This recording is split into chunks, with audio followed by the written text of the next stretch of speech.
Hello viewer, welcome back to 54A. This is a little project I wasn't going to video, but it's very dear to mine and Sheila's heart. Some friends of ours, very good friends of ours, recently lost their little dog, and they've asked me if I'll make them a little urn so they can keep the ashes in. Of course I said yes, it's an honour, but I didn't video the first bit, and I've been thinking about it and thought, well, I may as well it's be a little tribute anyway, won't it? And I thought, what can I do? It's going to be a segmented project, because I'm going to use how can I say it? Dogs love trees, don't they? We all know that. So I'm going to use as many different types of trees as I can lay my hands on in my little workshop. So far I've segmented a bird's eye maple ring together, a walnut ring together, oak, maple and purple heart, a little bit of a feature. I've got a nice little blank of cherry, and I've got a nice blank of ash. So that's sort of 5 or 6 different types of wood, and if I can find something else I shall try and incorporate that as well. I think I'll use the ash probably for the lid, with a little finial type knob on the top. Haven't really decided yet, but that's as far as I've got, so you haven't really missed a lot. And I shall start, when they've all set, I shall start sanding them down and gluing them together and making a bit of shape out of them. So I shall crack on, and I'll see you later when I've set up for the next stage. As I've just said, I've already cut these rings, these segments up and glued them up, but there are a number of ways you can cut segments, and the first thing most people go for is the sled, the mitre sled. You put your lump of wood in, set your angle. I've got them all marked off here on various things. I have done a video on this ages ago.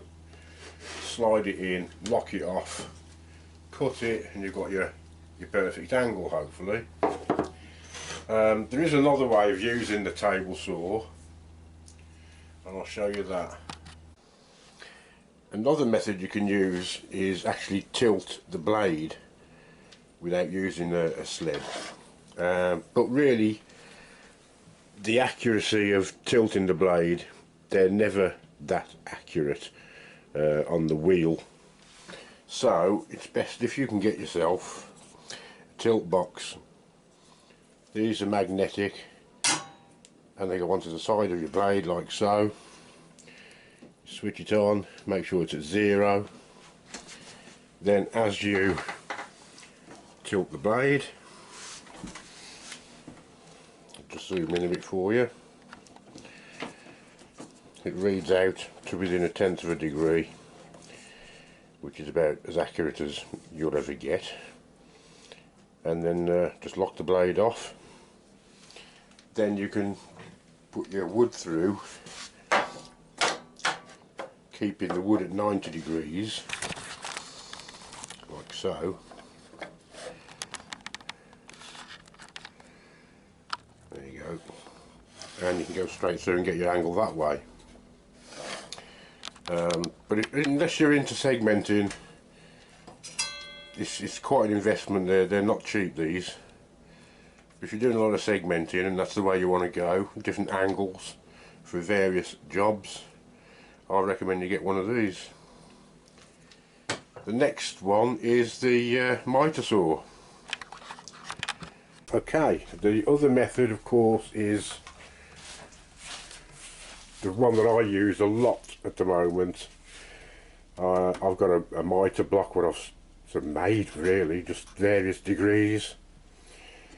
A little stop that I set up, it's screwed in, for however long I want it, slide the wood in, chop it, that's it. And that's as accurate as you can get, just about. You can also use same kind of method on the bandsaw, but I found I never get them as accurate, and there's quite a bit of sanding to do with each segment. So the most straightforward way is, I think, with the mitre saw, followed by the mitre sled. And as long as you've got good markings on your mitre sled, you can't go far wrong. But you have got to go through the trouble of making the sled in the first place, and not everybody wants to do something like that. So there's lots of methods, and if you haven't got the time, which I believe everybody's got 2 minutes in their life to set up a saw, but if you haven't got the time, there are people out there now that will actually make the segmented kits for you. So that saves a lot of effort. All you've got to do is get it out of the bag and glue them together. So on to the next stage, which will be sanding. Now when you're doing these segmented rings, you've got to get them perfectly flat. So just scribble a line. When you think you're somewhere near, just scribble a line all the way around the surface you've been sanding. Then when you're sanding it, and as that line disappears, you should know you've got a flat surface then. This is alright for things that are quite thick like this. On the thinner rings, there's not so much to grab hold of. So just be a bit careful with the ends of your fingers, otherwise you'll be giving yourself a manicure that you didn't particularly want. So just carry on sanding until everything's nice and flat and goes together nicely. And then on to the next stage, which will be to start gluing them together. Okay, I've used my usual glue block. I've got a nice bead of glue around there, let it set, it's nice and hard now. So this is going to be the actual base. It's a little piece of oak. So I'm going to do the usual thing and round it off nicely and put a mortise in this end. Then I shall break it off the glue chuck, get it in the jaws of the chuck, and start assembling the rest of the rings onto it.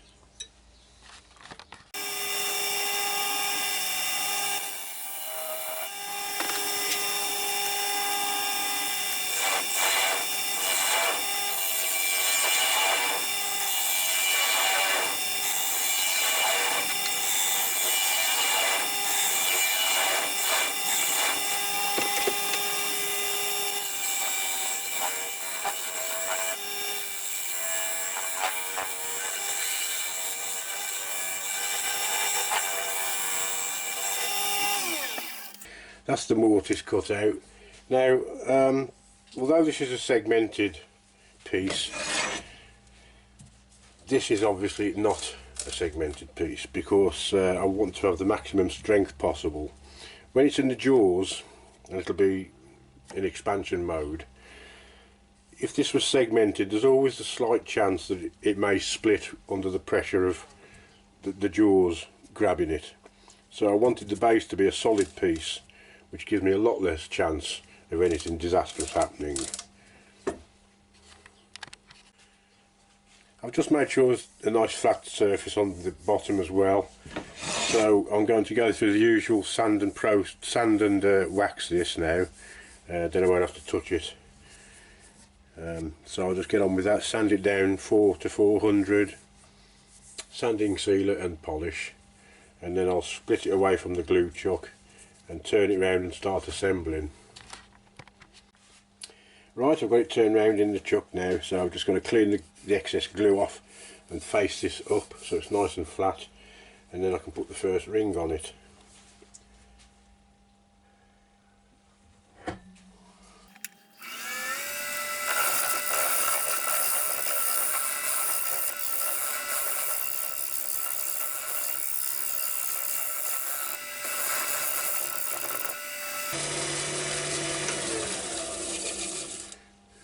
Yeah, little chunk of glue there.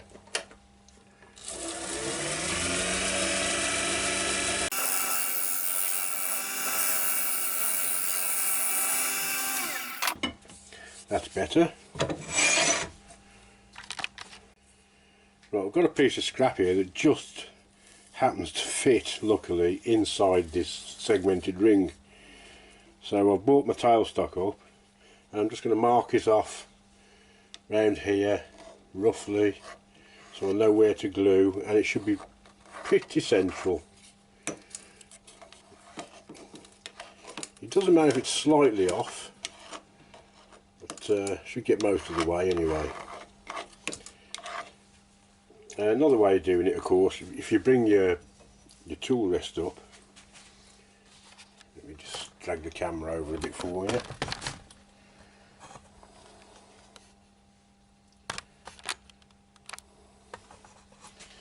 Bring your tool rest up and rotate it, and every segment should be roughly the same distance away from your tool rest. Then you know you're pretty central. So I can now remove that, put some glue on it and clamp it up.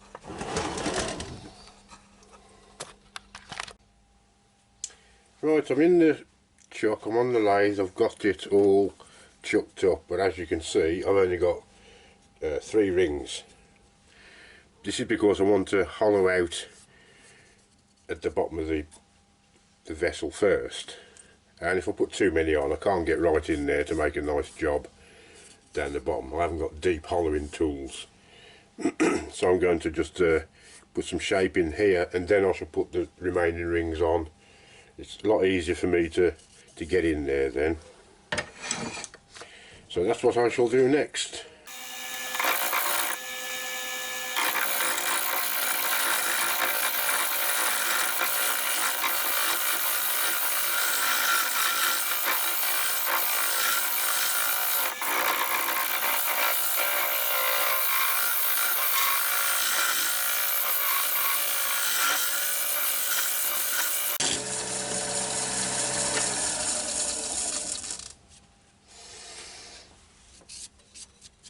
We're only going about 500 revs at the moment, just to knock the corners off.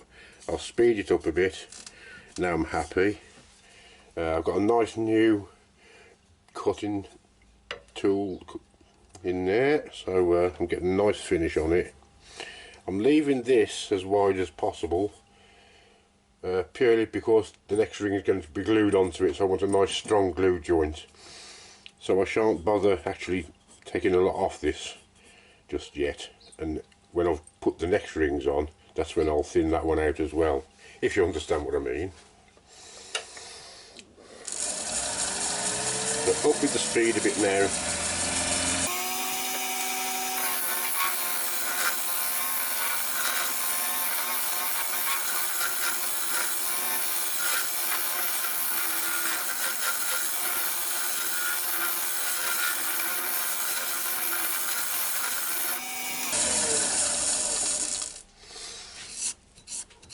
I'm quite happy with that now, it's coming on very well. I shall take some more off though, but not too much at this end of it, because there's going to be quite a bit of shaping on the outside. So I'll just take a bit more out and then I'll glue the following rings on. Right, I've glued the next ring on now, so I'm going to do a bit more hollowing out now, and then I should carry on and glue the next ring on.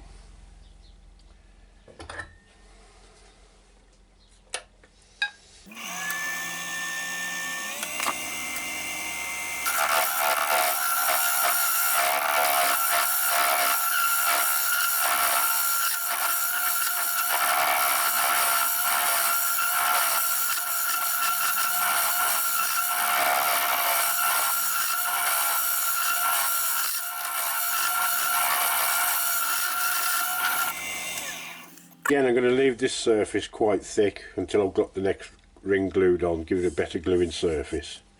I'm just going to make sure this is faced off before I glue the next ring on.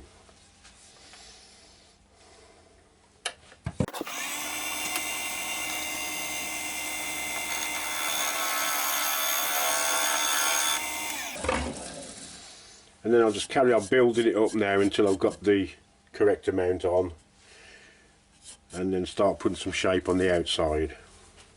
That's most of the shaping done. I'm just going to go up it very gently now with the scooches. I'll put some nice very gentle finishing cuts on it.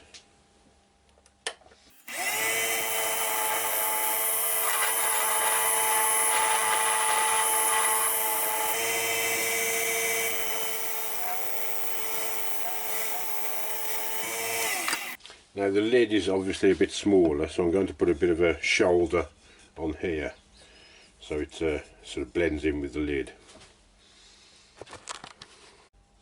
Now for the lid, it's a nice piece of ash.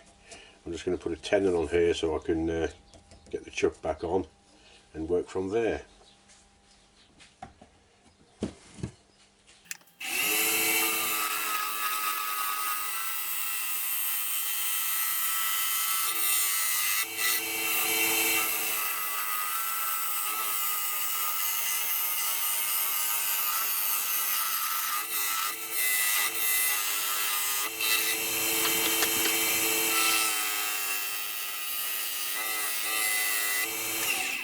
Well, I've just marked off roughly where I want to cut to match this hole. I've made this slightly bigger. I'd rather do it oversized and then work my way in very slowly till I get a nice tight fit in here.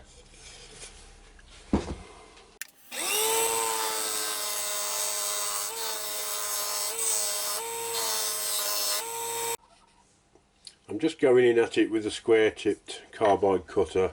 I'm very nearly there now, so I'm just going in and trying it and going in again and trying it.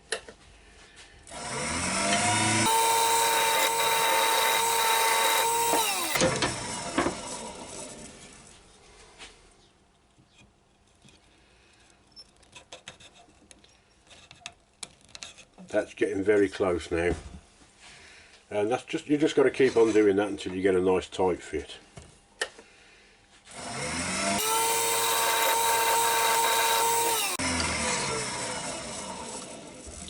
Just remember, it's best to take too little off than too much. That's brilliant now, that is. Yeah, I think that'll do nicely.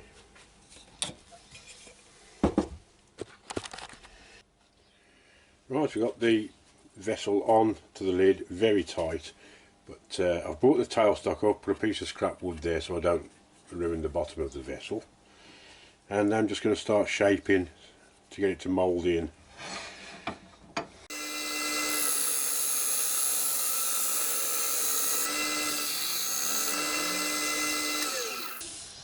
This is the reason why I put such a wide piece across around the top here, so I know I was going to lose some there, but now I can just get a bit of shape on the top here. I put a little finial type thing on, hopefully, but I'll probably have to turn it round to do that.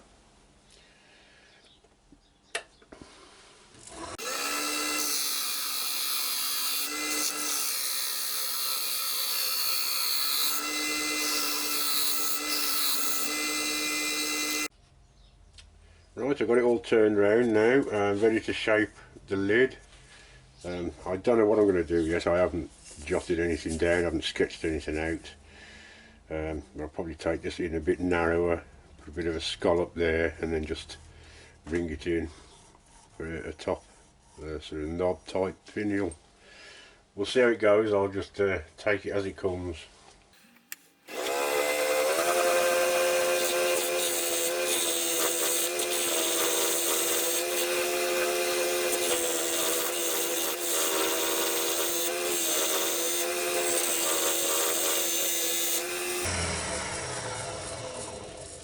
Now this ash it's a very hard wood, and I'm just taking my time on it. I'm just really going easy. I'm in no hurry and I want to get it right, so I'll just skip a bit. Right, I've got the basic shape of the lid now, so I've just got it in the jaws of the chuck on its own where it's a lot safer. I'm just going to take this piece off here now.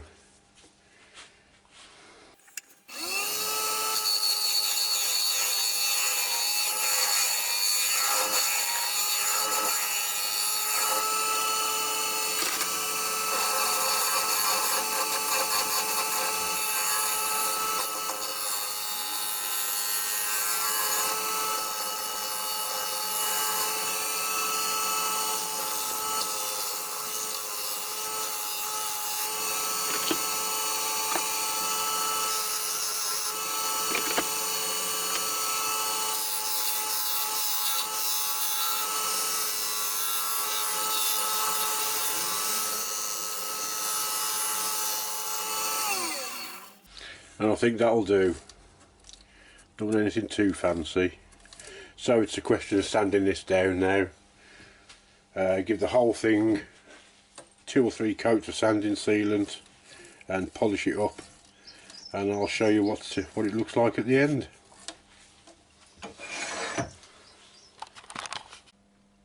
Well, here's the finished thing. I'm really happy with how it's turned out, although I wish I didn't have to make it in the first place, but that's life, isn't it? 8 different types of wood. There's ash, cherry, purple heart, bird's eye maple, oak, ebony, maple and walnut.